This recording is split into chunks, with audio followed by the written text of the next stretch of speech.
gente!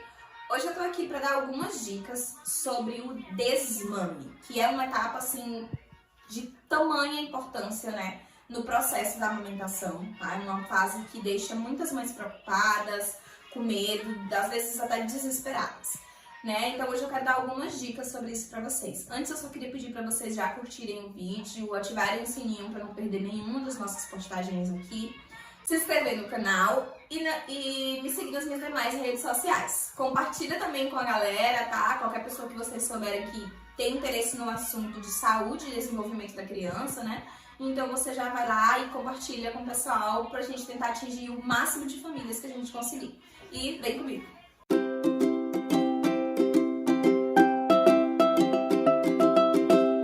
Vamos lá! Quando o assunto é desmame, é importante entender que é complexo, né, que é um momento que é complicado tanto para a mãe quanto para o bebê e que esse é um momento deles, tá? Quando a gente fala em desmame, as únicas pessoas que devem tomar essa decisão, que devem chegar a essa conclusão de desmamar é a mãe e o bebê. Não cabe ao pai, não cabe ao patrão, não cabe aos vizinhos, não cabe à avó, não cabe a ninguém além da mãe e do bebê. Afinal, o ato de amamentar é algo que só depende deles dois. Então é uma relação que só a mãe e seu próprio bebê conseguem entender aquele vínculo que a gente forma com o nosso filho. Então só cabe a eles decidirem esse momento. Eu sempre falo, né, como consultora de amamentação, eu sempre oriento as minhas pacientes de que é muito importante a gente entender que, por mais que existam orientações, né, como do Ministério da Saúde, da Sociedade Brasileira de Pediatria, em relação ao tempo, né, que o bebê deve mamar, é importante a gente saber que a relação de amamentação, ela tem esse fim que depende unicamente, né, do tanto que está sendo confortável para a mãe e para o bebê. A gente já conhece a importância da amamentação, tanto da mãe para a mãe quanto para o bebê. Então, independente disso, é importante, né, que a gente respeite os limites da mãe e do bebê também, tá? Mas se você chegou à conclusão aí na sua casa que você quer desmamar, tá? Que não dá mais pra você, ou que já chegou numa idade que pra você tá no nicho, pro seu bebezinho também já é um bebezinho que já tá nutrido, que já tá, né, ali dentro do esperado, desenvolvimento ok, a saúde da criança tá ok. Então você chegou à decisão de que quer desmamar, tá? Quando a gente fala em desmame, hoje a gente fala sobre o desmame com respeito, né? Que é quando a gente consegue ter um pouco mais de empatia pela criança, que não é só uma decisão que cabe à mãe. Ai, não quero mais dar o mamar e a partir de hoje meu filho pode chorar, gritar, se espernear que eu não vou dar mais. Né? Então, quando a gente fala no desmame com respeito, a gente fala sobre essa empatia que a gente precisa ter em acolher a nossa criança. Uma dica muito importante quando se fala em desmame é que ele vai depender de uma situação bem razoável, assim, que é tempo, né? Em quanto tempo você pretende fazer esse desmame? Porque se é um desmame que você quer desmamar agora, que você quer desmamar daqui a uma semana, a um mês, você vai ter que seguir um caminho. Se é um desmame que você quer fazer de uma forma prolongada, de uma forma que seja mais confortável, olha, eu não tenho tempo, eu só quero começar, eu vou iniciar os passos para que meu filho vá desmamando. Então isso, né, existe em outro caminho. Por exemplo, se você quer fazer esse desmame mais prolongado, a dica que eu tenho para dar principal é que você vá diminuindo as mamadas. A primeira coisa, quando você vai fazer um desmame, né, esse desmame assim mais prolongado, é que você encerre a livre demanda. Porque a gente amamenta em livre demanda o tempo inteiro. Então, se você já tá pensando em desmamar, já começa a acabar com essa livre demanda. Como? Vamos estabelecer horários agora, né? Ó, o bebezinho, ele mama.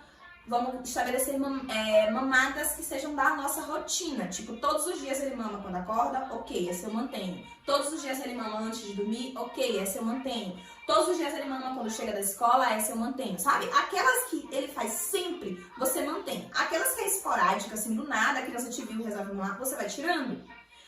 É importante a gente saber que como a gente vai tirar depende muito do desenvolvimento da criança, né? Dizer só não vai mamar pode ser muito complicado se a criança ainda for muito pequena, né? Se for uma criança maior, 4 anos, talvez essa criança já entenda mais. Mas uma criança de 1 ano já vai entender menos. Então a gente precisa ter formas. O que eu indico é, para você não fazer essa criança sofrer tanto, se sentir abandonada, é tentar distrair nesses horários. A criança pedir o peito, em vez de dizer, não, você não vai mamar, por que você não diz alguma coisa tipo, agora não é a hora do tetê, agora é a hora do suquinho. Me dá um suquinho. Olha, não, agora a gente não vai tomar o tetê porque a gente vai brincar no cavalinho. E aí você vai lá e brinca com a criança. Tente distrair a criança, tente tirar o foco da criança do peito, tá? Essa é uma forma mais respeitosa, mais empática, mas que requer maior tempo e que também requer ajuda profissional. Então, desmame, eu particularmente te oriento que você tenha uma consultora contigo, contrate uma consultora de amamentação para que ela acompanhe esse processo contigo, porque o processo pode ser difícil. Olha, eu não tenho tempo porque eu volto a trabalhar e, sei lá, o meu trabalho impossibilita isso, né? A gente sabe que existem formas de voltar a trabalhar e continuar amamentando, mas digamos que, olha, eu vou trabalhar em outra cidade. Não existe possibilidade. Eu vou passar 15 dias lá e 15 dias aqui, sabe? Sei lá. Eu preciso desmamar o mais rápido possível. Aí não vai dar pra ser uma coisa tão prolongada, né? Então, o que eu oriento? Uma dica seria iniciar o desmame pelo dia, manter só à noite, porque normalmente a noite é mais complicada, então você já corta tudo do dia e você mantém só à noite. E aos poucos você vai tirando à noite. Uma noite você não dá, outra noite você dá, uma noite você não dá, até a criança ir ali desmamando à noite, aos poucos. Uma coisa importante é tanto conversar ao máximo, né? Usar o lúdico, mostrar que agora a criança cresceu, que a mamãe tem outras coisas, né? Que o tetê da mamãe tá cansado, que a mamãe tá cansada. Tentar fazer a criança entender na conversa. E você também ir ali dando outras coisas. Oferecer mais água durante o dia pra criança tomar, né? Pra ela ir tendo uma outra forma, né? Oferecer alguma coisa. Os objetos de transição, por exemplo, nessa hora também, ele é muito importante. A criança tá chorando porque ela quer o peito, você vai lá e dá a naninha, o paninho que a criança tem a costume, né, de usar, um ursinho que a criança tem, né, como objeto de transição. Então, tudo isso são formas que você vai utilizando ali pra ir tentando driblar aquela criança e ir fazendo desmame. Só é muito importante a gente entender, principalmente a gente como rede de apoio, a gente como família, que é um momento difícil tanto para o bebê quanto para a mãe, tá? A mãe muitas vezes também sofre muito no processo de desmame, tá? Emocionalmente, principalmente, né? Às vezes muitas mulheres se sentem ali, né, incapaz, né? Muito triste pelo momento. E a criança também, a gente precisa respeitar, porque, por exemplo, uma forma que eu vejo que muitas mulheres, pessoas que eu já atendi, por exemplo, já relataram que, eu viajei por uma semana. Gente, pra criança, quando você simplesmente, hoje você tá ali, amamenta, tudo normal, do nada amanhã sua mãe sumiu.